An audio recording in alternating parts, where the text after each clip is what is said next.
Yo, guys, what's up? And welcome back to the Marvelous Chats podcast. This is episode 163. Tonight on the cast is myself, Finto, and Alex, aka Zaberwolf. We're going to be talking about Daredevil Born Again, the finale for season 1. We're going to be talking about The Last of Us season 2, episode 1, and any other nerdy news in between. If you're new to the channel, make sure you hit the subscribe button, leave a like on the video, and if you're watching us on a replay, leave a comment below. Let us know what you think. So, without further ado, here we go. What's up, brother? How are you? Hey, how's it going, man? Nothing much. How you been? I'm good. I'm good. Week is flying. Can't believe it's Thursday tomorrow already. We Yeah. have a kind of natural 4-day weekend here, just with like Good Friday and a bank holiday after Easter Sunday and stuff. So tomorrow is my Friday. So Nice. I only have 1 day left, and I'm working from home as well. So it's double nice because I can just wake up at like 9 a.m. on the dot and just turn my work laptop on and just start working. I don't have to worry about a shitty commute to the office. So it's great. It's great. It's a Do you, good, do you good have your laptop hooked to anything to like project it or anything? Or I have like a Dell docking station on, like, so I work in this room. But what I do is I have a Dell docking station on my desk here with like a USB-C cable, which kind of just like sits down here doing nothing. But then I'll just plug in my work laptop, and then I just switch source on my gaming monitor and use that as my main monitor, as my second monitor for work. oh, Um, gotcha. yeah, so I'm in here chilling like a lot of the, like, I'll be in here for a lot of the day tomorrow because obviously I'll do my full work shift. I'll probably go to the gym in the evening, but then I'll be back here to stream on Twitch then on Thursday night. So yeah, putting in a serious grind in this room tomorrow. Yeah. um yeah. How's you? How's everything? Any news for us? Nothing in particular. Just that like just got. Oh, I got like I don't know if this is news or anything, but I got a new green screen. You could tell. I can't Can tell, but literally can literally nice. stand back this far now. Oh wow. It's like I can move. I can point over here. Like it's vast. It's fucking. Yeah. It's like two here to there, huge. It's really That is, nice, dude. yeah. I like it because now I can actually like whenever we were playing or whenever like I was streaming, Yeah. essentially the old green screen, it's a pull up, Right. but it was a lot shorter. So I literally had to put it behind my computer chair. Now it's like it's crazy, man, because I don't want to knock it over and then like the magic's gone. Yeah. Yeah. No, I understand. But it's nice, man. Like I that's one thing. But other than that, like housework and whatnot, trying to clean up the place, make things look nice. I don't know if you've ever done any actual like in terms of you have is it called a flat? We live in like a duplex house, I think they call it. So it's Okay. like it's kind of narrow, but it's tall. So we have like three floors rather than like space outwards like a bungalow or whatever. So they're kind of like, I have like a neighbor on each side of us, and like a whole like line of houses are all connected together. Gotcha. So it's not great, but it's kind of the best we could get with the housing crisis that's going on at the moment. So yeah, we'll see what happens in a few years. But you don't have any like you don't have any garden spaces or like any sort of lawn or anything you have to worry about, right? No front, nothing out the front. It's just like, so like my front door would like lead onto like a walkway, and then like there's space for all the cars. It's kind of like a communal car park. But behind us we have like a back garden, where like we have like a shed, and there's some flower pots and all that sort of shit, and we have like a decking Nice. so you can put like tables and chairs, and my son has like a trampoline out the back and stuff like that. So yeah, it's not That's bad. awesome. Yeah, Yeah, that we sounds have a good. bit of space out the back. So, and the sun like kind of shines on our back garden. I remember when we were buying the house, the realtor just kept saying like, "Oh yeah, you're south facing or whatever," and I was just like, "What does he keep saying that for?" And I was like, "I don't care about that." Like, but it's like we get sun like very late into the evening, so like at 6 or 7 o'clock in the evening during the summer, sun's just like beaming down on our back garden. So it's Gotcha. if you're into that sort of thing, I could not really Yeah. give a shit, to be honest. I, But I mean, it's just the idea behind like making things look nice. Mhm. I like for going from like an apartment owner to a house owner, Yeah. it's a huge difference. Like you actually give a shit about the things that are going on around the house and Mhm. inside the house. So like we replaced all the cinder blocks that were like in the front of the yard because it looks like shit, man. Like it was like, why did they put these here? It doesn't make sense. Like, is it just something that they use for other purposes? And they were like, well, we don't want to get rid of it. Let's just do this. They put like some cinder blocks in front of a wall, and then they put some cinder blocks in front of the lawn. And we were like, let's get rid of that shit. It looks horrible. Let's make it look nice. So we got these like nice little settings, like blocks that kind of make like a nice little set. So then we made like a line. I even bought like a ticker kind of a measurement wheel so that I can actually like measure properly on it. I was going in, man. I was like, ridiculous. This is... I like it. Symmetry, man, is important, especially when you're doing stuff like you got to make that stuff right. You know, it's gonna stick out like a sore thumb if it's not like level and it's not equal. Yeah, that's very important. Fair play. There is one section though, like I remember driving home and coming from the left hand side so that I could see like what it looks like, and you definitely see it. You're like it's going straight, and it goes whoop. And I'm like, okay, I gotta fix that. yeah, that's cool. Fair play. Yeah, I respect it. We got a good bit to talk about tonight, so let's just dip in, I suppose. I'll leave it up to you. What would you like to talk about first? Do you want to talk about Daredevil? Do you want to talk about Last of Us? Let's do Daredevil. Daredevil first, okay. So obviously this week we had the finale of Daredevil. Season 1 is now finished. I suppose we can kind of I don't really like kind of talking about the show in its entirety and giving it a score when it's not finished. Now that it's finished, I suppose we can talk about that. But what did you think of the finale? Like, sorry, just before you even say anything, I gotta say, because I put up a clip from the last podcast episode where we were talking about predictions, and I think I was pretty close. Like, I think you were pretty close. We kind of got what I was kind of expecting to happen. Now, a little bit of that is obviously, there was a couple of set photos that went around, and like you saw one of Frank standing beside Matt, so you can kind of fucking make the gist of what's happening. But yeah, I thought it was, not to say that it was obvious what was going to happen, but I kind of felt like it could only kind of go one way, I suppose. But yeah, it was definitely good. What did you think? Talk to me. Yeah, you know what? Like I thoroughly enjoyed it. I think that the way that they went with the finale went really well.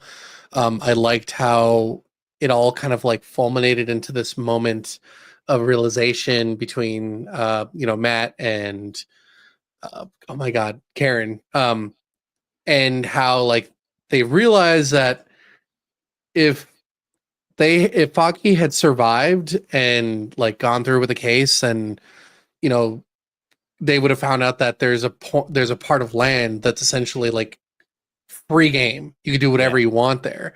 Yeah. And it all comes down to Vanessa protecting that part of land so that she and Fisk can essentially just live off of there and do whatever the hell they want. And so like in reality, it's just like he's still Kingpin no matter what, which I think was a really good revelation. I think that it played out well. It showed like the loyalty as well between the two. Like as much as like she's gone off and done with some other dude, at the very least, it kind of like went full circle and was like you take care of me, I'll take care of you. Let's not do this ever again. I liked the line where he said, he's like, opportunity just presented itself and I could not turn it down. And like, it's like, you're laundering millions, will now be able to launder billions. Like they're basically getting like a Madripoor in the middle of New York. It's going to be crazy. It's fucked up, man. Like it's such a good moment. And, we'll get to the brutality in just a sec, but like, I just want to say, like, in terms of the politics, it was just crazy how it just all came together, and everyone like even the people that are around him were like, this is fucking scary. Like there is nothing we can do now. We are stuck in this and we have to stay loyal or else we just die. Yeah. No, it was really, really cool. And I kind of liked the way he went on the air and kind of blamed the power cut like something that he did himself. He blamed it on like, a conspiracy, and then they're justifying their means. And I was like, this kind of hits like it's nearly a little too real. Like, it's kind of crazy. Like, cause you just know, like, definitely like governments around the world do shit like that. Like, and they'll like cause something to then retaliate. And it was very clever the way it was done. I really enjoyed it. Like the way he just like obviously got the task force together. Anyone who's not loyal, like, just tell them to go home. They're done. You know what I mean? Like, this is like, you know, the hammer is being dropped. Like, it's getting real. Yeah, it's gripping. It was a really good episode. The only thing that I was kind of sitting there going, oh man, like, I just wish we got this for more of the show. Like, it really felt like it ramped up, and then it was just credits, and that was it. And then I don't know if you saw, but there was like a little small after credit scene after, and with Frank, and I was just watching that, just going, nah, there's no way that guy's that stupid that he's going to try and shake his hand. I was like, nobody in the world is that stupid, right? And then boom, I was like, okay. I was like, okay, here we go. But yeah, because I was kind of thinking, obviously, we know the Punisher spinoff is coming. And I was thinking, like, oh, is this like going to literally take up, like, is the going to just continue from where we are right now? Which I think would be cool, just obviously linking them so close together. But obviously, Frank's going to escape here and will go off and probably do his own thing, and that's where the special will kick in. Right. Yeah, like, there was a few little bits I didn't like, but you keep talking to. I'll get to it. I mean, I would say in terms of like something that I didn't like was the fact that the amount of action was kind of like a bit too short. It had a good burst and then it just stopped. Like, I think there should have been another burst somewhere else, and I would have been a lot more comfortable with the idea of like, okay, so like there's good action here, there's good action there, then you got your politics, then you have your climax, and then you're good. You know, and it, like, but overall though, I would say that the action that we got was satisfactory at that time. It was. Like, I remember me and my missus, just to jump in there real quick. Me and my missus, like, literally looked at each other when the fight scene in the apartment was happening, and I kind of went like, "Oh my god!" I kind of want to rewind and watch that again, because there was just so much happening that it was dark, and you know, they were kind of doing the camera tricks to hide stuff, but it was just like, there's so much happening right now. It's so fast. It's so fast paced, and like, I was loving it, but at the same time, I was like, they need to kind of slow it down a bit, because it's just, there's too much happening right now in the space of 2 minutes. Like, if you think about it, we probably got Matt fighting for maybe 6 or 7 minutes in the entire series, which isn't enough. Like, you know, that's like my missus' main complaint about the series, was that, like, there just wasn't enough fighting. There wasn't enough Daredevil in it. Like, in the Netflix show, almost every episode or every second episode, he's getting in a fight. It's well choreographed. It's, you know, spectacular. And that happens like all the time. Whereas in this show, he was Matt for 90% of the time, threw on the suit maybe in 3 episodes, and didn't really do a lot when he was in the suit, you know? So it was, yeah, I kind of felt like I'm going to go back and watch that scene again, because I thought it was great, but I just wish there was more of that. And Frank was obviously incredible. Yeah, definitely. Jesus, incredible. Well, and like, if you were to go back and you were to watch the episodes like back to back to back, you'll notice that, like, when they try to have Daredevil do work and try to do things his way, it doesn't end up his way. So essentially, it's just the same shit of like, you know, everybody wants to just kill off or like murder, in the sense, like, they want justice in that way, rather than taking them to justice. And so, like, that, I think that was the whole point of like Muse dying so quickly, which I still think is like a little bit of a dumb idea. I think they should have at least made it so that he was shot and then like incapacitated, so that they could take him in. And then they have that villain for another time. Like, maybe he breaks out later, or maybe Kingpin like employs him later on and goes like, you take care of these people for me. You know, you do things because I believe in your art. Like, something that says like, I want to rule even over the villains. Yeah. And I think that would have worked perfectly. But in terms of everything being sped up, I felt like Daredevil got, like, just like you said, he got his few minutes of fame, and then people shoot, and then people die. And then it's like, what's the point of Daredevil then? You know, there was no moment besides like maybe a couple characters where he essentially like incapacitates them and then they go to jail. We never got to really see Daredevil in his prime, and I think that's what they're trying to kind of set up in terms of the next season. Because we see, like, at the end of it, that he's wearing his suit, he's in front of the people that he knows he can trust, and is ready to go back out there as himself. And I think that was kind of the whole point of it, right? Like, is to kind of not show the costume, but then show the costume near the end, so that we can be ready for the next season. But I hate that because it's like, we know this character already. Why do we need to reset? Like, but then it's called Born Again. Yeah. Like, do you think that there's people watching the show that haven't watched the Netflix show and like they're trying to like, yeah, probably, and that's so weird to me. Yeah, I don't know. Like, you know, they kind of did like the Born Again comic. They kind of did a lot of that in season 3. And they didn't call it Born Again, but obviously it was based off the Born Again comic.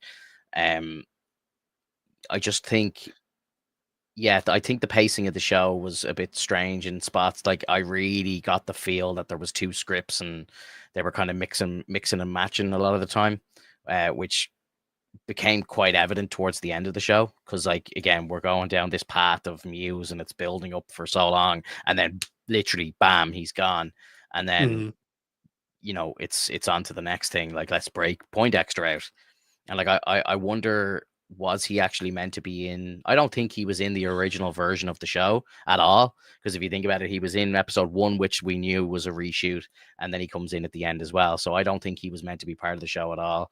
He probably wasn't the person that killed Foggy and Karen, and then they just went and changed it and, you know, kept Karen alive but killed Foggy or whatever. Again, we need to see more to see exactly what's going on there, but I don't think we're getting the full story there. But, or sorry, that's my hope anyway. But like, yeah, I don't know. Like, it's like, I wonder in the main version or like the first version of the show, did Muse die so easily?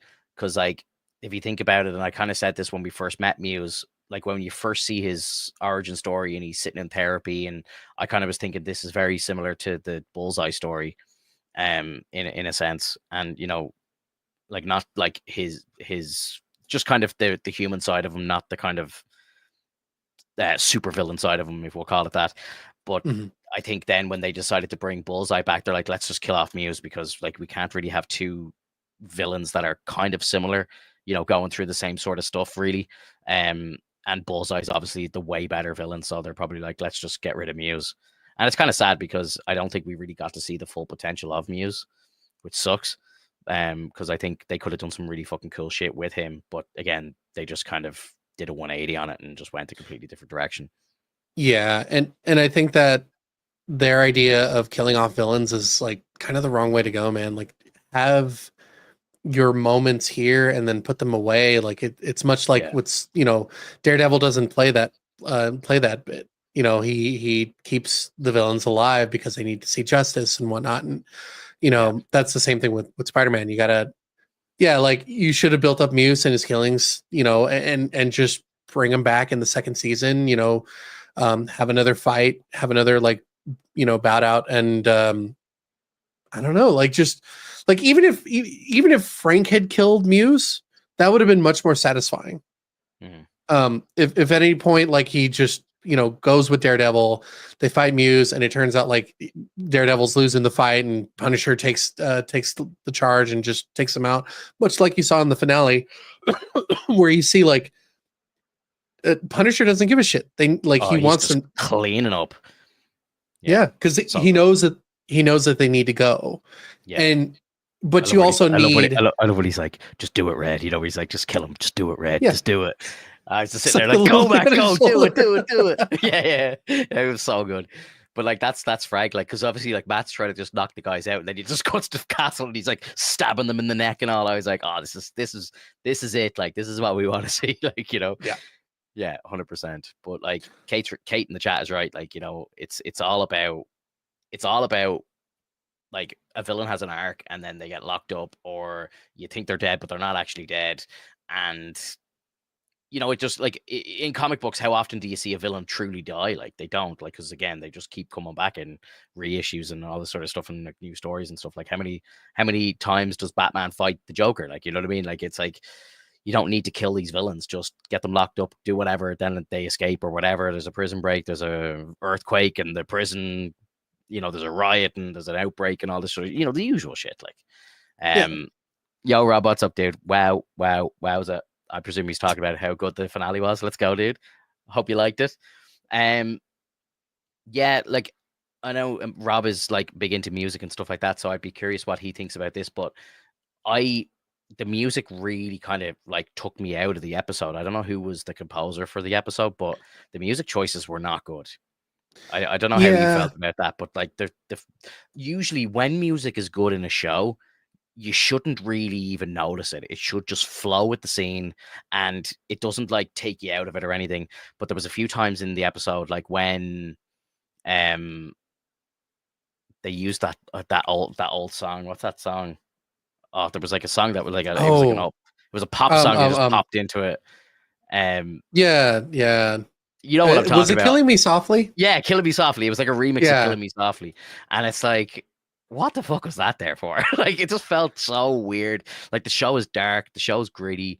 Like, this episode especially felt really dark and gritty. Like, I was feeling Netflix vibes off this episode, like, a lot. Like, I was in my element. And then that song just slapped me in the face. I was like, oh God, what the hell? And then, like, towards the end of it as well, there was some music that just didn't fit as well. I don't know. It's just, I feel like, you need to get people who are good at doing that sort of thing. And I don't know who the music person was in charge of this show, but it wasn't it for me. Mm-hmm. Almost went to bed. Noticed it was Tuesday. Let's go, Rob. I love that you guys get to watch it at a nice time.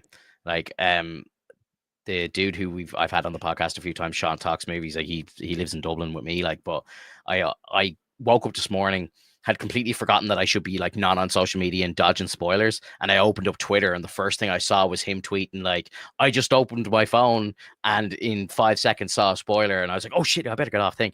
But like, that's the life we have to live, like I have to spend my whole day kind of dodging spoilers because I have to go and work and come home and have dinner and all this shit. And then I get to sit down in the evening and watch the episode when it's nearly been out 24 hours.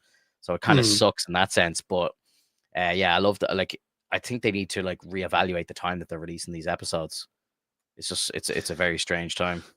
Yeah, I know it's hard to keep the whole world happy with all the different time zones and everything, but it just feels wrong for it to be airing at 2 a.m.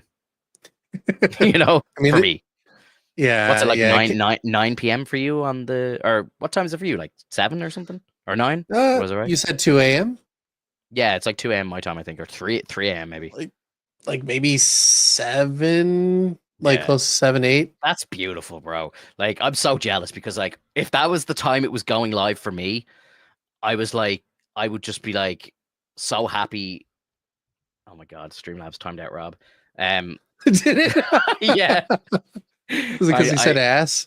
I know, yeah. Geez, I need to fix this Streamlabs bot. It's a bit like outrageous at times. Sorry, what was I saying there?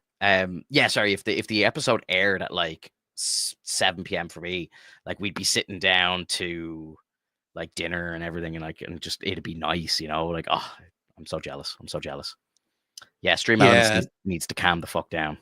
I'm just gonna remove everything. I have it like kind of lightly moderated, like with like links and stuff like that, because the way sometimes bots come into the chat and stuff. I just wanted it to try and take care of that, but ass is ridiculous. I'm putting it up on the screen. Gnarly ass kill. There, I said it, YouTube. Yeah. It was an ass kill. That kill that Fisk did, where he, like, I thought his head was gonna like comedically explode or something. So I was kind of like, oh, is this gonna be a bit stupid? But then like it just like his literally just tore his jaw off. I was like, holy shit. I was like, that was crazy. Loved it. Just crushed his brain a little too.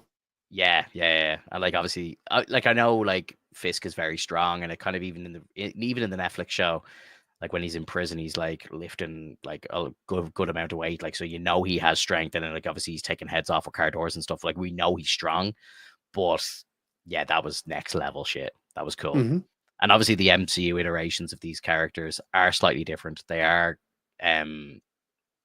a little more kind of comic booky, like with Matt's flight acrobatic and all. Like, and it's great. It's great to see. And obviously, if we can get like a scene with Kingpin where like he grabs Spider-Man and he's like trying to crush his ribs and stuff, like, that'd be so cool. I'd love that. Just kind of homage to the page, All I said was like, whoa. Yeah, it was crazy. He's at peak. He's at peak physique.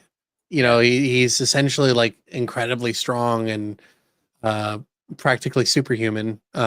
So like he's got the ability to just go ham. and that's why he's such a good villain against, like, Daredevil and Spider-Man and even the Punisher, because it takes a lot just to take him out. Like, he has literal hyper armor every now and then.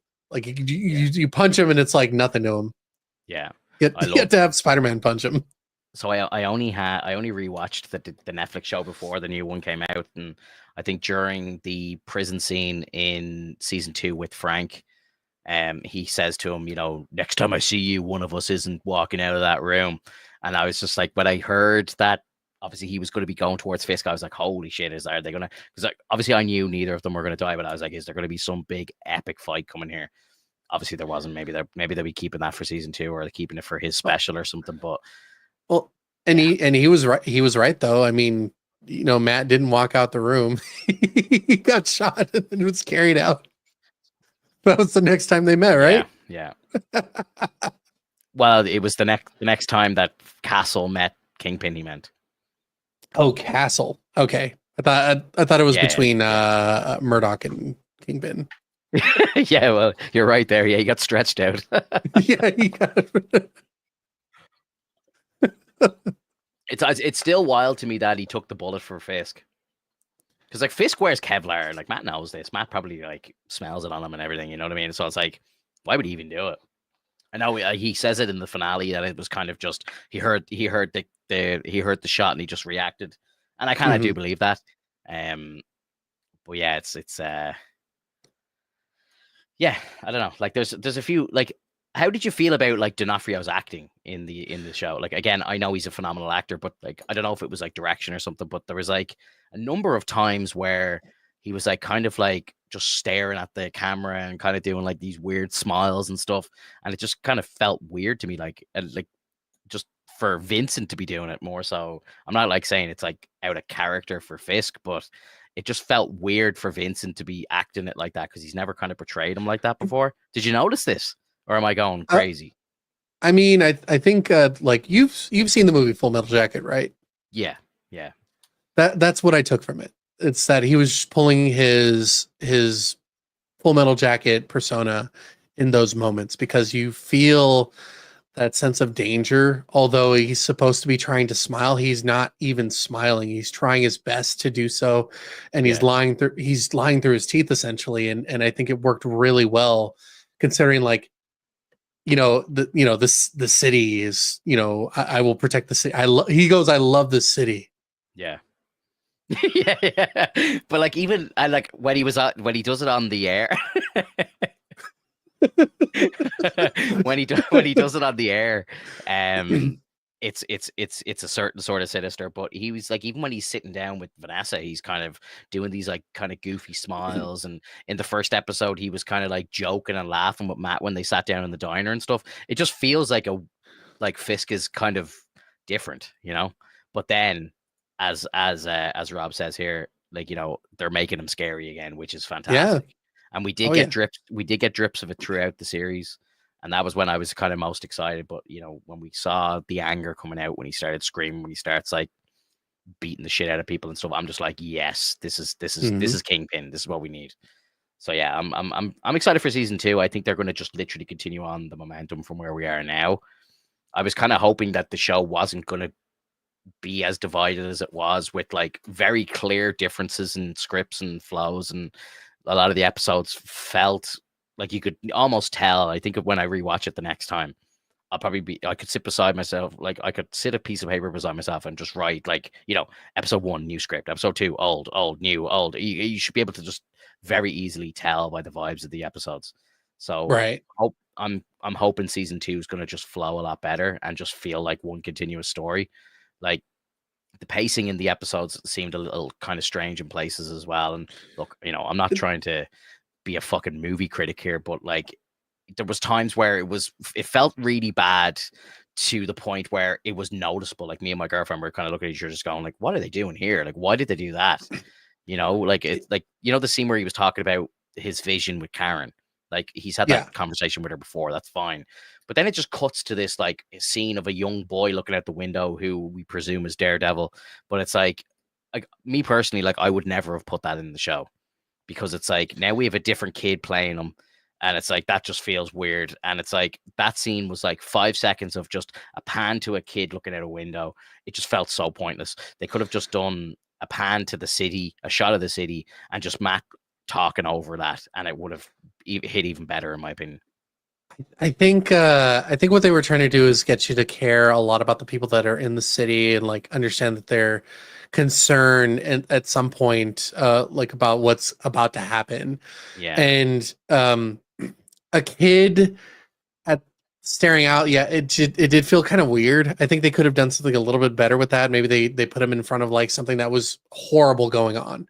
Like that would have been a really big message of like, nobody's doing shit about some dude being fucking like beat up in the street, and this kid is watching it happen. So he's getting scarred, and he might end up like, you know, in that same situation, or he might end up being one of the people attacking the person. Like it should have shown a lot more like of this, like, holy shit, people are getting shooken up by it. But like just having them stare at him, it felt disingenuous for a moment. It just felt like, hey kid, I just need you to stare at the camera for a moment and just kind of like do this. It's like, okay.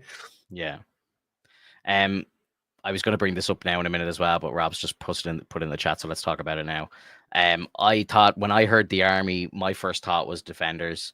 I think like in an ideal world, we'd have like Spider-Man and some Avengers and all this sort of shit showing up, but I don't think that they're going to do that. Especially with how season 1 performed. Like, I think overall the series is strong, but like the viewership is dreadful for the show, like really bad. Like it didn't even hit the top 10 in the weekly charts for views, which is just like alarm bells for Disney. So I don't know if they can justify pumping a shit ton of money into season 2 to potentially get a bunch of like big time actors to show up. Probably not. I don't think Sony are going to release Spider-Man into this show. I don't think we'll ever see Spider-Man on the small screen. I just don't think it's possible. I don't think Sony will ever allow it. Like I realistically, if he was to say so, you know, we need an army, he's going to be like, I know a kid. We have a Hulk. I know a kid in Queens. You know, it's like, yeah, we have a Hulk. You know, it's like that's kind of where it should be going. If it was a comic book, that's where it would go, right? Or if it was an animated series, that's exactly where it would go. You know, he'd put a fucking call into Steve Rogers or something and get the Avengers together. You know, it's like, you know, hey, you know, you're from Brooklyn, right?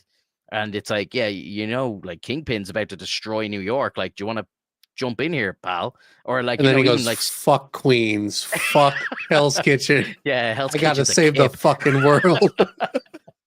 I'm Captain World, not just Captain Brooklyn. Do you know my name? It's Captain fucking America. Yeah. But basically, you know what I'm trying to say though. Like I think like real world shit will get in the way and they won't be able to bring in all the people that they should. I think they'll get like Jessica Jones and maybe Luke Cage and stuff like that, and they'll reassemble the Defenders, which I think would be great. But in an ideal world, you know, give us Spider-Man as well. Give us maybe, you know, Hawkeye and fucking a few of the Avengers. Like anyone that was in New York for the alien attack that's still alive would be fantastic to show up. Like, I don't think Thor is going to come down to fight Kingpin, but, you know, Hawkeye, he's already fought him technically. You could get Kate Bishop in, you could get like Spider-Man, you know, a few other New York-based people, and I think you could make something incredible, but I don't think so. Yeah, I agree with that. Like, I could totally see, you know, a lot of these characters being placed in. Strange would be kind of fun. Like, just Strange would be perfect. Exactly. Yeah. Another perfect example. He is based in New York. This, like, look out the window, Strange. Like, what's happening outside the Sanctum? Like, you know, the place is being destroyed. I think you would get involved. You know, like, Strange is a perfect example of someone who should be involved in the fight, but for obvious reasons, in the real world, won't be. See, and that's why it's so good when we see shows like X-Men 97 or Your Friendly Neighborhood Spider-Man, and you get these little snippets of different heroes that pop up out of nowhere because they exist in the area. Exactly. He's a 10-minute walk down the road. Why wouldn't you call him? You know? Right. And he can teleport, so he's literally a second away. We could get Wong though. Wong's been on the small screen a few times. Yeah, Wong is fine. Like, I feel like they're just using Wong as a kind of like a cheap substitute for like cheap money wise for Doctor Strange. because it's like anytime they can't use strength, like, hey, let's just get Wong in here, like, and like it's fine, like, and I love Wong, but I felt like in phase 4 they were kind of like rinsing him a bit, and Yeah. we haven't seen him in a bit now, so maybe, I don't know if you saw there was a couple of set photos that released from Doomsday on Twitter, and one of them was Cyclops James Marsden standing beside Wong. That'd be cool. Yeah, very cool. I'd totally be down for that. I it said it before. That'd be cool. Oh, but I don't that'd know. be kind of cool. Going back to this as well. Sorry, he mentioned the hand. I think that I've seen a couple of theories that maybe the hand might be involved in resurrecting Foggy. So if like they went down the road of doing something crazy like that, I think the hand would be kind of cool. But I don't know how do they get the hand to work with them to save New York? I don't know. That doesn't really make sense.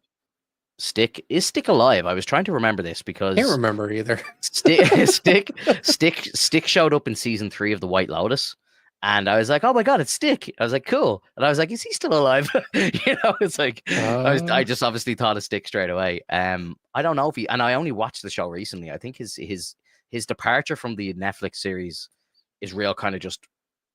It's kind of like just a blah moment. Like they don't really kind of discuss it fully. I think he just kind of disappears into the shadows, and we don't know if he's either alive or dead.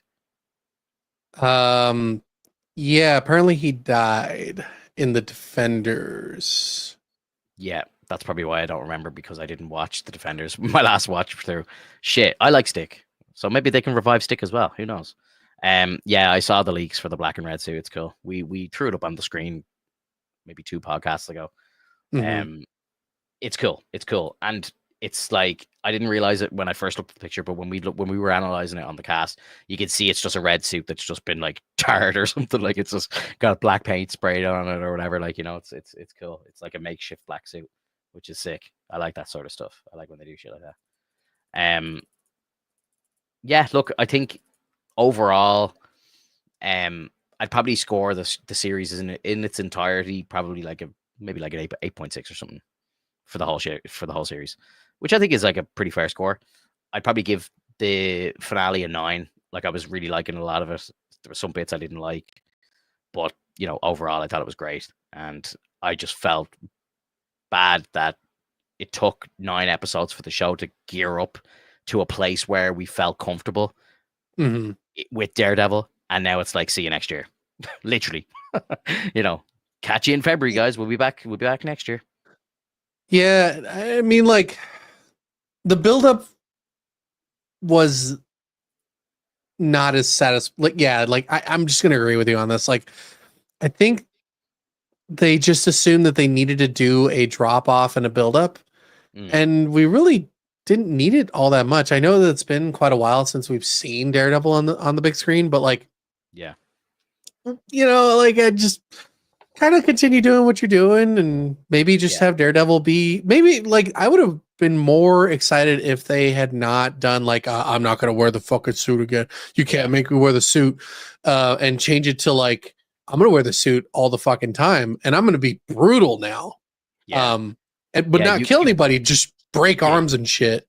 You killed my best friend. I'm going to fuck this city up, Yeah. Like that's where I thought it was going. Because like when Charlie Cox was like, it's so dark, I can't. We're doing darker shit than we did in Netflix. So I was like, oh yeah, Maddie's getting dark, So that kind of made, I was like, that kind of makes sense as to why, like, it makes sense the Foggy's gone and Matt goes off the rails.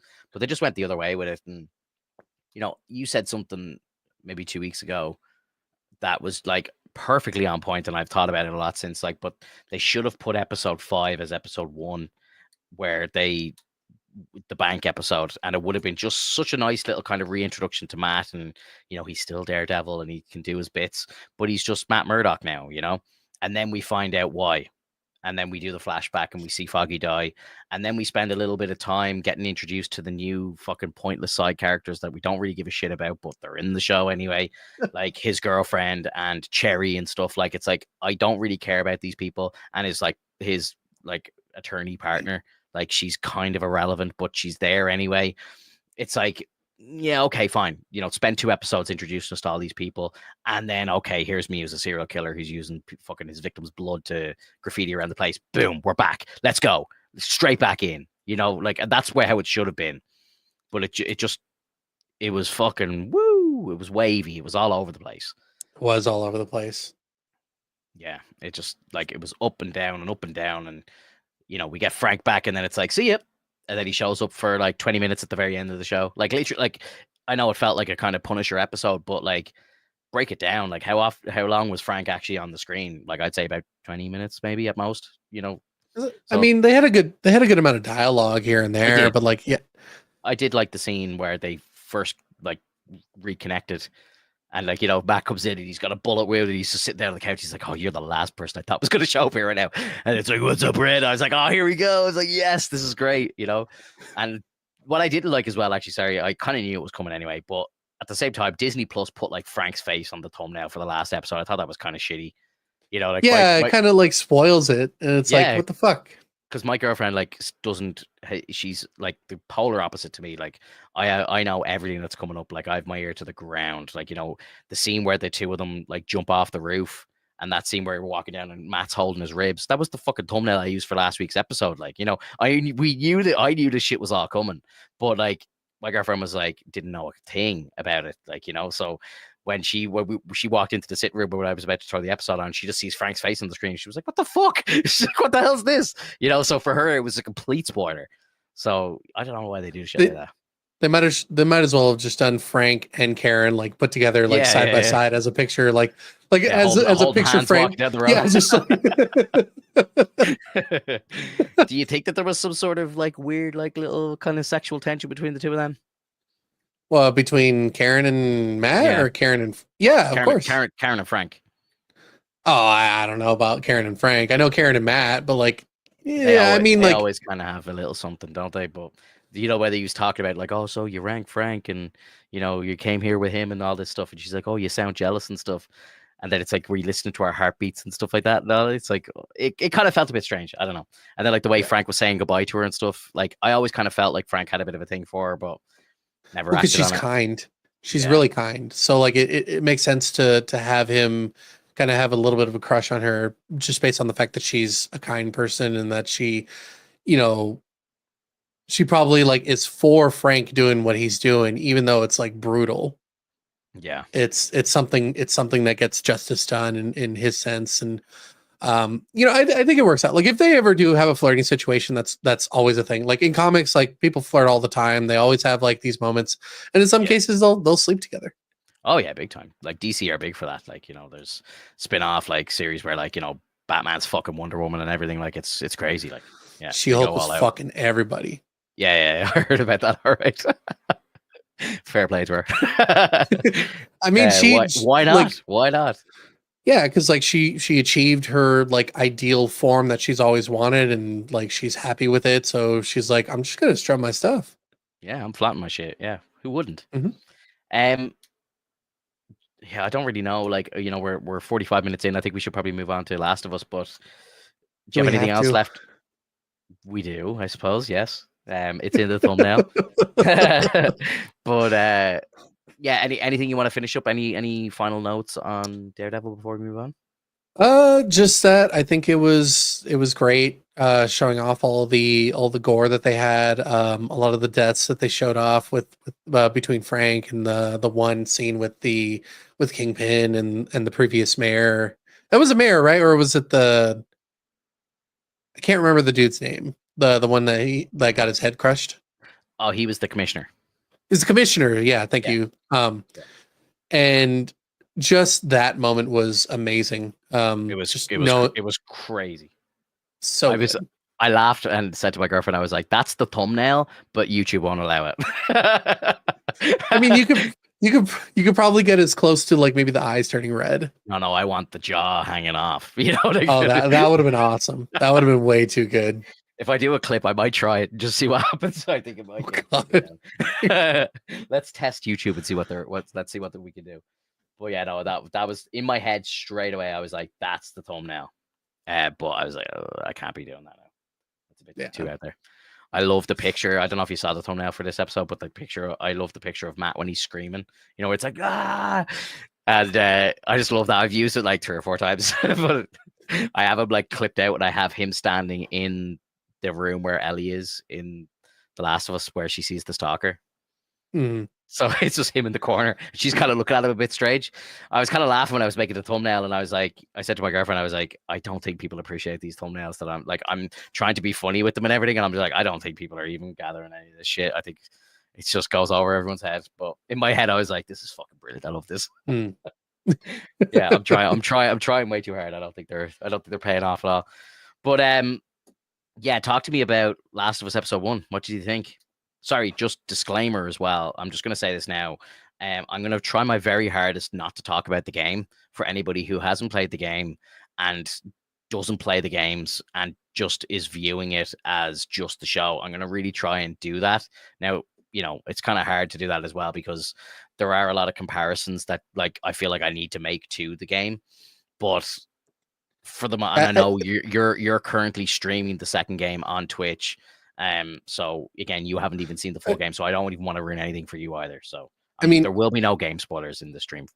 Well, to be completely fair, I think we need a little bit of introspective on what's going on between the two versions because it makes so much sense compared to like what we're watching here compared to like what we see in the game. Because like if we were to like let's just start here. So in episode 1, right off the bat, you have the implication that Joel is being hunted, or he's going to be hunted. He's going to be attacked at some point, and these people are very upset with him. And it's after the events of the hospital situation, so Yes. those people are upset. They're also wearing their Firefly pendants, which, in my opinion, is a big no in terms of like revealing things to people. Like when you played the game, and this is why I'm saying like we should really like still kind of dive into the game a little bit. When you're playing the game, you don't realize this kind of shit until way later. Yeah. Until like halfway through the game, essentially. Yeah. And when you see that they're doing it right off the bat, it's kind of a middle finger to people who had to wait for that reveal. Yeah. It's a nice little bit of like cake that you get a little bit later on. It's like, oh hey, here, munch on this. Mm-hmm. This is like, nah, here's some candy. Go get out of here. Like it was so quick. I was like, why did you reveal this so early? Like you don't show the names of people. Yeah. Right? Yeah. But like that they're fireflies, but like you don't know that in the game until halfway through. Yeah, correct. And like I went back and watched the last 2 episodes of season 1 like 2 days ago. So they're like fresh in my mind. So like the second the episode opens up and you see the giraffe, I was like, oh shit, we're picking up straight where we left off here.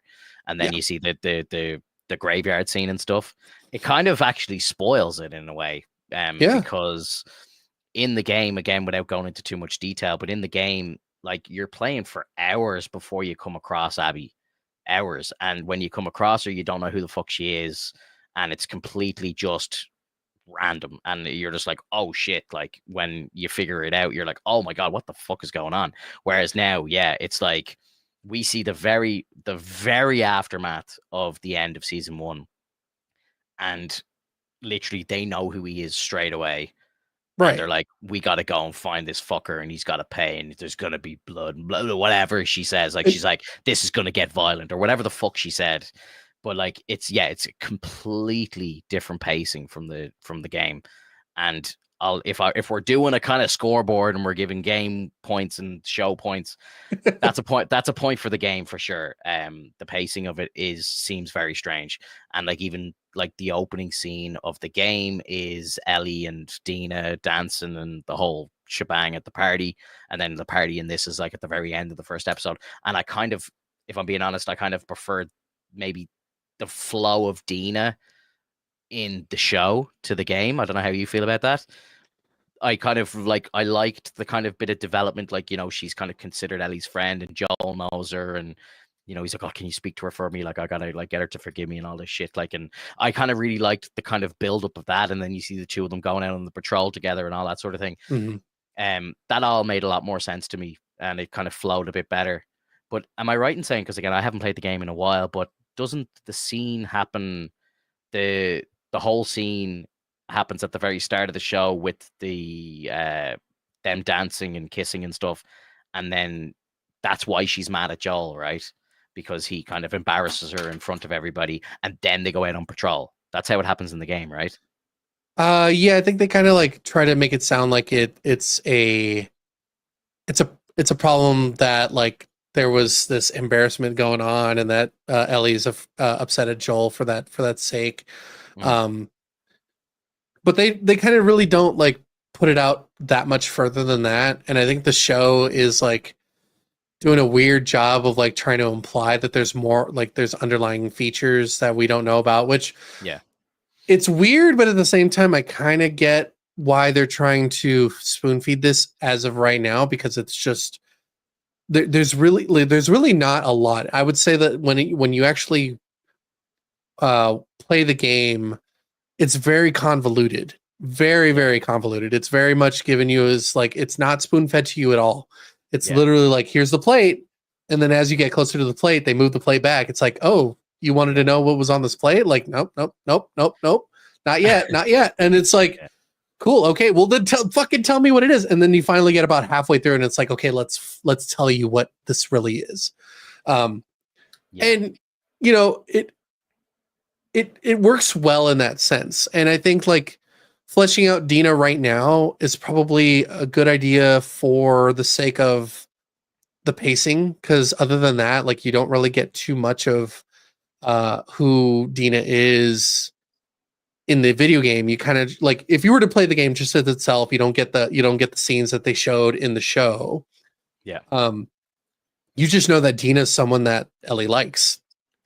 You know, you don't really get the implication as to why she likes her until you see the dance scene and whatnot, and like all these things going on, and kind of like expressing to Ellie, like, you don't have to be afraid of who you are. Which I think works well. It's I would say like that you give the show a point for that. You kind of like get these characters established immediately so that you're not going, who the fuck are these people again? Because like I barely knew Jesse at the beginning of the game. I was like, who the fuck is this guy?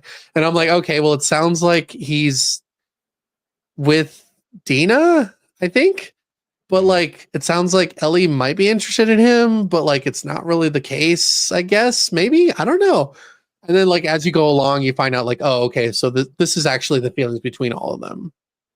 Yeah. Like it's the pacing of the story, I feel like it is definitely a lot different in the show than it is to the game. Like, you know, the scene at the very end of, because again, to go back to the game very quickly, in the game you think it's the embarrassment of the dance and the fact that Joel tried to like pushed over the old man for saying what he said, and then that's why you think that she's pissed off in the game. But in the show, we're getting the impression that Ellie knows that Joel lied, and that scene at the very end of the first season, and they replayed it in the start of the second season where they're talking, and she's like, "You're telling me the truth, right? You're not lying to me." That scene doesn't happen in the game till like halfway through the second game, and that's when you kind of put two and two together. You're like, "Oh shit, okay, Ellie knows," but that's like way later in the game. Whereas we're getting that right at the beginning, so we're getting Dina as like a friend, and you know, she's obviously with Jesse or whatever, and you know, Ellie even says to Jesse, you know, I'll be back together in 2 weeks, it'll be grand. And like, you know, you don't think that she's gay, and the two of them are just friends, and then they obviously have that moment. But in the show, you're kind of like, or sorry, in the game, you don't really, like, again, she's not a very well known character at the start, so you don't really know who the girl is. And then you're like, okay, like, so when I first saw her, I thought she was gay off the bat, and then it's like, oh wait, she used to go out with Jesse. I'm like, what the fuck's going on here? So it's like the opposite, right? The way that they're doing it in the show to the game, like it's like they're flipping it, and they're doing it opposite ways around. Right. Yeah. So I think for the whole Dina side of things, I prefer the show, but for the Ellie stuff, I prefer the game. I think that the actor for Dina was well picked for sure. Yes. I think she's definitely showing off like the character a lot better than you would see in the game. I think in the game, it's still kind of like, I don't know who this character is. I don't understand this character. I don't think she's annoying, but like, she's just kind of there. Yeah. And she's just doing her thing. But in this one, it's really trying to push it forward. It's like, okay, Dina is considered a love interest. Yeah, and she's cool, and she's kind of like the two of them are kind of jokey together, and Cool and happening. they vibe well off each other. I like the bit where they were trying to kill the clicker, and they throw the bottle and everything. I was like, the game. I was like, because again, my girlfriend doesn't game, but like, I was just like, you get to do this in the game all the time. You throw the bottles to distract the clickers and all this stuff. And she was like, okay, yeah, cool. I was like, I'm geeking out because I'm like, oh, they throw the bottles. So I was like, yes, this is so cool. But like, I like the way the two of them were like trying to do like the SWAT shit where they're like, you go down this way, and she's like, they're all like joking with the stabbing and all, like, and I thought it was cool. Like the two of them vibe well off each other, and I didn't feel that in the game. It's like when you show someone the Lord of the Rings and you get that scene with Viggo kick in the helmet, and you get that one nerd that goes, "Did you know?" Yeah. Fun fact. Yeah, absolutely. Yeah, like I like the show is obviously. I think the show's doing some cool stuff that the game didn't do as well. I do you prefer the version of the virus in the game or the show? Because it's slightly different. Yeah, it is slightly different. I think in the game it's better. It's a lot less bullshit than in the show. Because in the show it's like, oh, it could just grow anywhere, like even in the snow. The pipes. And it's in the pipes. Well, like that makes sense if it's in the pipes, if they're like. But it depends. Well, like where did they get the pipe from? Like I couldn't remember. Was it like in a warm area? They were digging up the ground. They were doing construction, and the pipes were under the town. And obviously, they cracked open one of the pipes, and the pipes are flooded with what they thought was like roots and shit. But obviously, it's the virus. I said that straight away. I was like, "Oh shit!" Like cover that up. But then, obviously, when they do the party, then someone throws like a firecracker or something near it, and it's starting to react. So obviously it's alive again. They've woken it up, because that was one thing I like about the show, is that it's like a hive mind and it's all connected. And if you step on something and you wake it up, it kind of like a brain, it would send the trigger like to the rest of them. So that's obviously what's going to happen, I presume, is just what they've just done there at the end of the episode is probably going to trigger every infected in the area just to come to Jackson. And it's going to be crazy. And like we've kind of seen it in the trailer, we know it's coming. But right, I mean, that's different. That's different from the show. From the game. The game doesn't do any of that. But could you imagine? And I said this when season 1 came out. But could you imagine playing the game with the virus that way? And you have to like watch where you're walking, and if you step on something, it's like a whole swarm's going to come at you. Like I feel like, or at least they start migrating. Yeah. I feel like the game is very much like it's audio based. Like, if you can be quiet, you're going to just slip through everything. It's going to be fine. But in the show, it's very much hive mind and all connected. So I don't know. I think the show is probably a little better for the virus itself. What do you think? I think they have to, considering that there has to be some reason why some of these enemies come around. Especially if they're not going to be like migrating into certain areas. So when you think about the game is designed to have you go through different areas and already have like the virus set up and some of the runners and clickers already situated. So it's not essentially an issue with not being able to run into enemies. Whereas in the show, like they're going to be extra careful, because like in the show, like it's essentially a one-hit kill. You're not protected by health packs or med kits or anything of the sort. You're not just dealing with humans, you're dealing with the virus. And so I think the sensitivity to the virus is essential for the show, just based on that, just based on the fact that like they have to treat it as if it's like the end all be all. Like if the spores get in your lungs, you're fucked. Yeah. So I think it works well. The way that they explain certain things is probably a little odd, but like I get why they need to. And I maybe like I don't know if that log situation or like the growth is a new thing, but it's like as far as I know, like I don't recall the town having an issue with like growth nearby or anything. I don't recall them like talking about that during the game. So is that a new thing? That's not in the game at all. So there obviously is like all the spores and stuff, but it's not connected. So, in the game, it's like if you come across spores, it's like everyone's like, put a mask on, you can't breathe it in. That's literally it.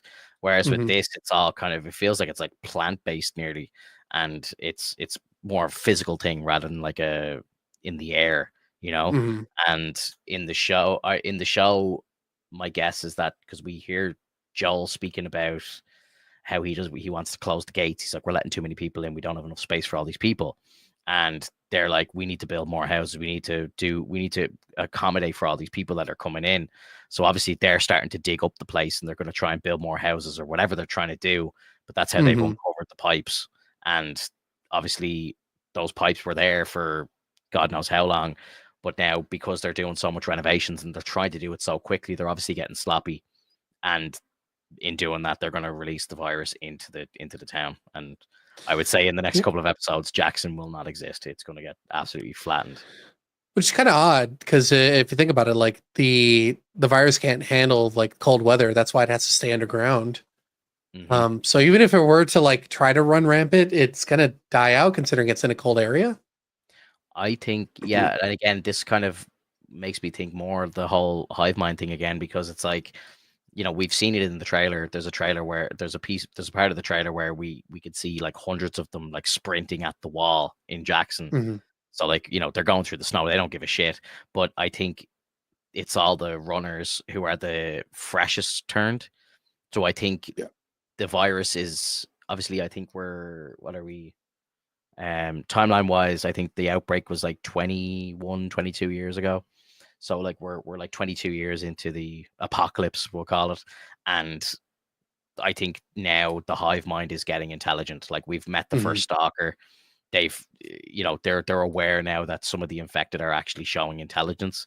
And I think if this happens where they're going to send in lots of fresh runners to attack this place, that shows intelligence as well. And that's pretty interesting in my opinion.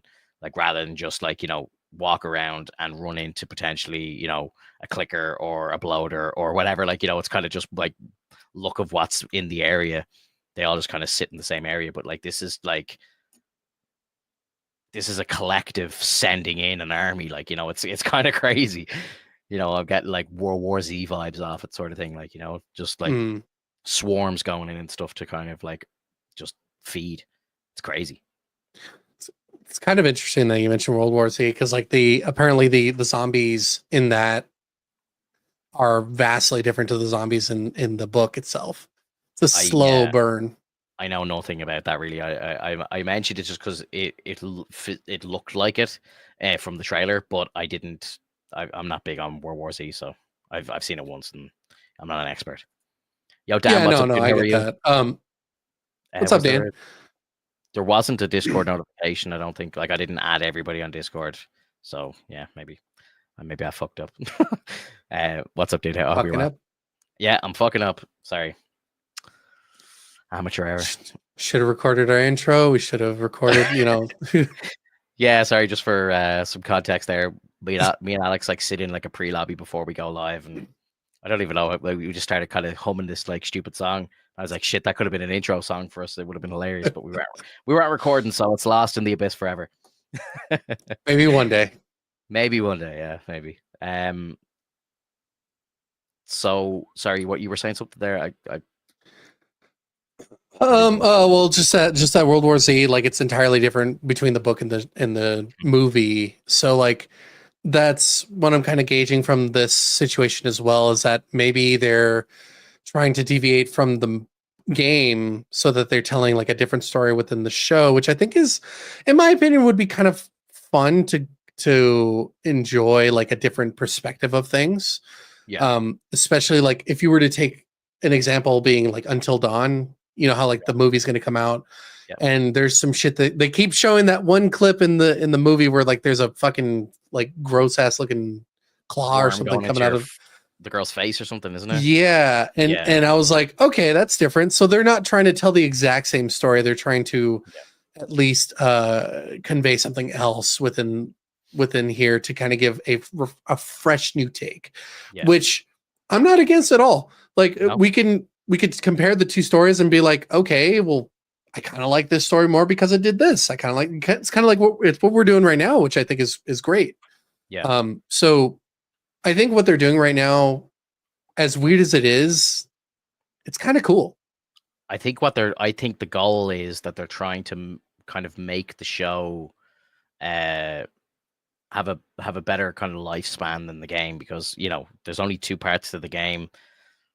My understanding is I know Druckmann, the guy who created it, who is heavily involved in the creation of the show as well, which makes the differences very interesting, because it's the same guy. So it's like, I always ask myself, why did he choose to do that here but not in the game, and other way around, right? That's very intriguing to me while I'm watching it. But I think why they're kind of making these changes is, I think they're trying to kind of, I would say HBO are like, guys, can you turn this 2-part game into 6 seasons if it's fucking amazing? And I'd say this is probably why they're trying to do it. They're trying to give the show a new life away from the game, so that they can expand it without the story of the games itself. Which is clever, of course, if it works. But they could fuck it up, like it's a dangerous game, because you could get to the end of season 2 and some people are going to be like, fuck that, the game was so much better, and then it's like, I don't really want to watch season 3 because there isn't a third game, that sort of thing. You know what I mean? Like, you're playing with fire a little bit. If it works out, amazing, fantastic, congratulations. But if it fails, you're kind of like, oh shit, because it's the classic story. Game of Thrones, they never finished the book, so once you go into that uncharted territory where there's no source material, it gets a bit sketchy. So they have the potential to do that with this. Now, I know Druckmann has said, I was only watching an interview with him after I finished my playthrough of the game on Twitch, and he was saying in an interview, I'll try and find the interview, but he was basically saying that he has an idea for a third game, but he doesn't know exactly where to go with it. But he does have an idea. So that tells me that, something's in development, maybe. No, I don't think they're actually making the game. And Sony only announced last week that they're releasing yet another version of the games, and they're calling it like Last of Us Complete, and it's a full remaster of the parts 1 and 2. So, and they're calling it Complete. So, a lot of people are saying, oh shit, no, the third game probably isn't going to happen now. But I kind of get the hint that maybe they will do a third game, because I think they should. Yeah. I mean, I haven't finished it yet, so we'll see how I feel about that. Yeah, we could talk when you're done, but I think at the end, like when I got to the end, without saying anything, I did want more, and I feel like there is definitely more story to tell. But whether they decide to actually do it or not, I don't know. But if Druckmann himself is saying, I have an idea for part 3, which I think he said that he would call the final part to make it a trilogy, makes sense. Right. I think do it, go for it. I think it'd be great. But these games take like 5 years to make, so if they haven't even started yet, like we're talking 20-30 by the time it comes out on PlayStation 7. So it's gonna be it's gonna be a while away. So let's not hold our breath. Like, the show will probably be done and finished at that stage. And like, realistically, like, thinking out loud again, but it's like, if they were to continue with the show, season 2 is a smashing success, they come back for season 3. Like, I've been kind of thinking, with the pacing of the show as well, I feel like they might split the second game into 2 seasons. Like, they're already confirmed for season 3. So I'm thinking like the second game is probably going to be 2 seasons. So then if they go into like season 4 and we are in actual unknown territory and it's good, maybe that helps them write the game. I think, honestly, this season 2 is just all about Ellie, and then season 3 is literally Abby's side. So it's going to be side B. Yeah, maybe side Abby. Yeah, but there's a scene, again, I'm not going to ruin anything for you, but there's a part in the game, I think I said this to you before, but there's a part in the game where you think the game is going to end. It feels like the end of the story, and then you go into like an epilogue and you play for like another 4 or 5 hours, or maybe even longer. You might play for like 6 or 7 more hours if you're going to like go over the whole game with a fine-tooth comb. Like, but I think if you're just following the story, it's another 4 or 5 hours. So I think that could be season 3, maybe. I don't know. We'll see. We'll see how it goes. Just fucking end it. Yeah, I think by halfway through the season, I'll kind of have a good feel for where the story's going to go, pacing wise. I think we'll be able to tell. Dan asks in the chat here, have you talked about Daredevil yet? Yes, we're an hour and 10 minutes in, unfortunately. So yeah, we started with Daredevil. So check out the replay. But yeah, pleasantly surprised with the finale. Yep. Yeah, it was good. It was good. Went well. It was good. It was good. Anything else you want to talk about Last of Us? Just that I am I feel like I'm halfway through or a little bit over halfway through. So like hopefully I can finish up by the time we get to Sunday. Maybe, yeah. If you put in a couple of long ones, I'd say you'll do it. Because I think I was watching your gameplay of it there like 2 nights ago, and I think you're kind of fine tooth combing a lot of the sections of the game. Whereas like when I'm playing it, I'm just like I just run around, I kill everyone, and just move on. Where I'm not going around trying to find all the trophies and stuff like that. And I feel like you've got a different play style to me. Let's just say I'm a little more direct. I mean, I'm pretty sure you played it on normal. I'm playing on Survivor. I should have played Grounded. Yeah. It's still a bit easy. I should have just played Grounded. Yeah, I don't usually like up the difficulty level too far when I'm playing. I know you're like a kind of Souls player and stuff, so you're well used to the heartache. But for me, I'm just like, I want to experience the story. I don't want to be getting stuck trying to beat some NPC for fucking hours. Like I just hate that shit. And I don't get the game too much, so for me, it's like I get my gaming time is so precious to me that I'm like, I don't want to spend half of my session for the day like stuck on one little section that I should be pissing through pretty easy. What? Why not? Because it would take me months to complete a game. And then I feel sorry for my Twitch stream because it's like, he's gone live tonight. He's only live for like 3.5 hours. And it's like, we're going to just sit and watch him trying to beat this fucking bloater for the whole stream. I don't know. I feel sorry for my viewers watching that shit. Yeah.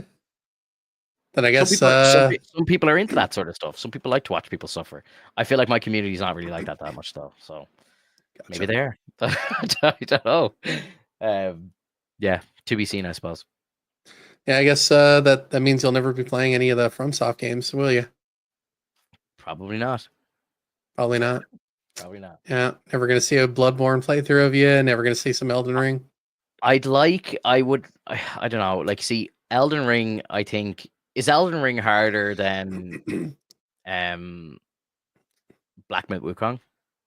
It's as hard as you make it, to be honest. Yeah. But like, there's no Wukong, I don't think there's really like many ways you can kind of make the game easier. Whereas I think with Elden Ring, am I right? There's different builds you can do and stuff, and some of it's a lot easier than others. I mean, well, but that's subjective to the person that's playing. Like you can be like it's really hard to say. Like you can go for a build, but if you don't know how to use it, you can still be shit at it. Yeah, and you could just be a shit gamer in general as well. Like, there's a certain, like, a game like that has a certain skill set, and I think, I'm not particularly, like, I don't play a lot of that stuff. So for me, it's a lot harder. Like, it took me like a little bit to get used to Wukong, and then when I did, I kind of blazed through the first 4 chapters, and then I got to like chapter 5 and it just became impossible for me. And I just, again, it was a situation where it was like, I've spent 3/4 of this stream trying to beat one boss and I just hate it. I feel like I've done nothing. I feel like the stream is just shit because I'm just sitting here pissed off. You know what I mean? I'm not having fun. Like it just, it affects me that way. And I just feel like I'm not being a good broadcaster. Now there's some people that are probably sitting there laughing at me failing and saying, "Oh, you're shit," and whatever. That's not the kind of content I want to put out, so it's not really for me. Now, games like Bloodborne and stuff, I'm like, so many people I hear saying, like, it's the greatest game ever made and stuff, and that it entices me to want to try it, but it's a PS4 game, right? Like, it's you can play it on the PS5. Yeah, but like, is it like an old game, like, or has it been like freshly remastered recently? If it ever gets freshly remastered, you're going to hear it from me from the get-go. But it's been over 10 years and nothing. So like that game is just set in its ways as it is. I don't know if we'll ever get a remaster. I think that everybody's crying out for one. Yeah. Because Isn't it like it's ob- isn't it like the one Sony exclusive that they won't let go of as well? Like they won't port it to PC. Essentially, yeah. Like for some reason, it's just locked up. Yeah, like they probably know we have the golden ticket, and we're never letting anybody else have it. Like it's ours. That's it. But it's also, I think it's also based on the idea that they have to pay FromSoft because that's like a huge title from them. Yeah. And they know it's going to make numbers, but for some reason they're just not. Maybe they're just not coming to an agreement on how much they should be getting for a remaster. I'm surprised because, like, you know, when we started seeing stuff like Uncharted and Last of Us and stuff like that popping up on Steam, and like the Spider-Man game as well, like and stuff like that, I presumed that Bloodborne was going to follow, and yeah, never. It's just, it could be some underlying things we don't know about, but I mean, ultimately, it's just up to the developers and Sony. I mean, it's an IP owned by FromSoft, and I think it's partnered with Sony. So it's like maybe some shit happened under the table, and they're like, yeah, it's never coming around. But nothing's been said. You never know. It might come out one day. Maybe they are working on something new for it. Maybe they're just maybe the code sucks. Maybe the coding just really sucks and it's really hard to port over. Was there an announcement for some sort of like sequel or something to it? Or I saw like a bunch of people reacting to some trailer that was released recently, and they thought it was like something to do with Bloodborne, but maybe I know nothing about it, so that was something different. No, it's an exclusive that like you mentioned that it's for the Switch 2. It's an exclusive IP. From what we know, it's exclusive to the Switch 2. It's called the Dust Bloods. Okay. Yeah. Interesting. Just before we depart for the week, I thought just as I was about to go live, I opened up YouTube. The first thing I saw was there's a final trailer for the Thunderbolts. Do you want to react to it together live? Sure. I haven't seen it. It's brand new. My screen will not full screen. Oh. I'm kind of excited for this movie. We'll talk a little bit after the trailer, but they could be onto a winner here. I don't know. Lena, being a hero, there is no higher calling. Your sister understood something about that. I should have come back for you. No. That's just a fairy tale.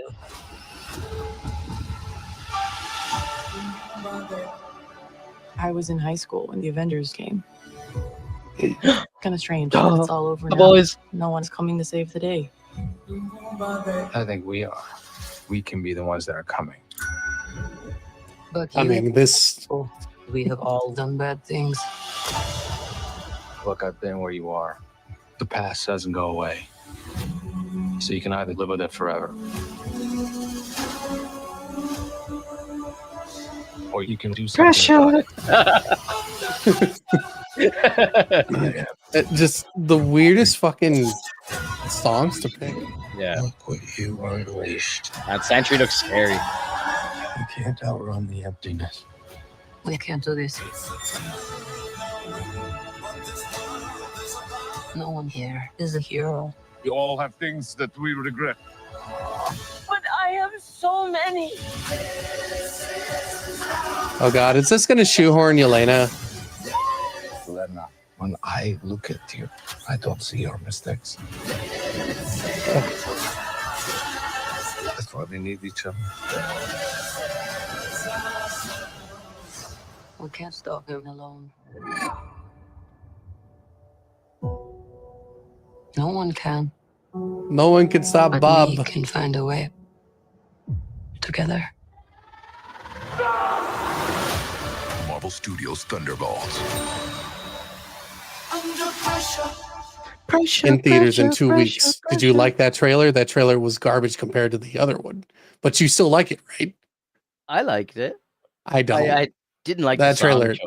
I didn't like the song choice, but I don't like. I didn't need to see that trailer. I'm still going to see the film. I haven't bought my tickets yet. I will buy them, but they just do this now, where it's like like every 2 days on the lead up. Like the last like 2 or 3 weeks, it seems like it's open season. Like if I go on to like Marvel's, I'm gonna do this now. Sorry, you won't be able to see what I'm doing here, but let me just count up how many fucking Thunderbolts things there are. So 1, 2, 3, 4, 5, 6, 7, 8. 8 videos in the last 2 weeks. Just all like behind the scenes stuff, exclusive clips, scene breakdown, like the jump behind the scenes of Yelena jumping off the second tallest building in the world. Yeah, it's a cool little video, but it's like, show us all the shit after we've seen the movie. Do you know what I mean? I don't want to see like clips of them making it. I don't want to see how they used CGI. Like it kind of like, again, like when I'm watching the actual scene now in the movie, I'm going to know, okay, she didn't actually jump off this. Like, of course I know she's not going to jump off it, but I've seen the real jump. So it's like, it kind of ruins the jump in the movie for me a little bit, because it's like, I know the exact point where it turns into CGI because it's like, I've seen the physical jump. So that shit kind of annoys me. Yeah. The last trailer that they brought out that was a banger, they should have left it at that. That's what I was thinking. Yeah. That would have been it. That was enough. For like, again, I was buying my tickets anyway, but I feel like that last trailer, play the shit out of that trailer, like, put it everywhere, throw it up in the big screen, like in previews, put it on like TVs and ads on whatever, Twitch, whatever you want to do with it, put it everywhere. But like, you don't need to be like adding more and more and more and more. Like, this is like the problem. Like, when Black Widow came out, they put up like the first 5 minutes of the movie. It's like, who the fuck is watching that? Like, that shit just drives me crazy. I think they did that with was it like a Mission Impossible movie or so? There was another movie where it was like, watch the first 9 minutes of the movie on YouTube for free. And it's like, why would I watch this? Because they know it's shit. Yeah, I think so. And it's like, oh, maybe we can just get the clause in enough in the first 9 minutes that we'll be able to get them to buy a ticket and go see the rest of it on the big screen. The only one that I recall that I thought was really good was, I think it was Mission Impossible 3, which is like, in my opinion, that's one of my favorite Mission Impossible movies. That one had Philip Seymour Hoffman, and I think in the trailer, I could have sworn in the trailer, it's those two, and he's counting down. He's like, 3, and he's like, wait, just hear me out. Like, you could see Tom Cruise's face. He's like fucking literally crying as he's acting. Yeah. It's like, listen. And he goes 2. And like, and it's just this fucking like, oh my God, what the fuck is going, like that suspense, not knowing what the fuck is going on in this whole situation. It's just those two and this like this heated moment. That's what I want. Like, all I want is heated moments. What the fuck is that? I have to go see it in theaters now because I need to know what the fuck just went on. And there you go. Like, you get my ass in the seat. That trailer that we saw previously, after this one or before this one, it's that one is so good. It doesn't explain shit, just action going on, and it's like crazy shit going on, and that's all I needed. And then I'm like, all right, I'm in. Yeah, they shouldn't have shown Sentry in the trailers. They should have left that as a mystery. Because like now we know there's like a superhero, there's a Superman looking guy who can go around and just turn people into shadows and shit, and you're like it looks freaky as fuck, but it's like, that would have been so much cooler if that was just a reveal in the movie. Yeah, exactly. Yeah. I might leave it there for the week, dude. Are you around next week or are you off? I don't know. I have to take a look at the schedule. We might be back next week to talk about episode 2 of The Last of Us and whatever else is coming up. But if not, we'll see you the week after. Appreciate everybody hanging out. Thank you for listening or watching a replay, and leave us a comment below, like the video. If you're listening to us on Spotify, maybe leave a review. It really helps out the growth of it. And we'll see you in the next one. And remember, I love New York. New York is very important to the MCU. Bye-bye.